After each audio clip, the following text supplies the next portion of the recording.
Од Агенцијата за финансиска подршка во земјоделството и руралниот развој со потсетување до земјоделците дека рокот за поднесување на апликациите за земјоделски субвенции почнува на 16 март, а завршува на 31 мај 2014.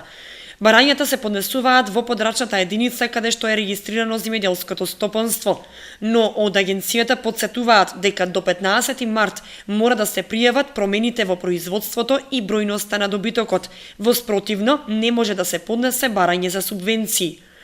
Услови за да добие подршка, земјоделецот мора да ги има платено сите долгови кон државата заклучно со изминатата 2013 година. Тука спаѓаат надоместокот за вода, за пасишта и закуп на државно земјоделско земјиште.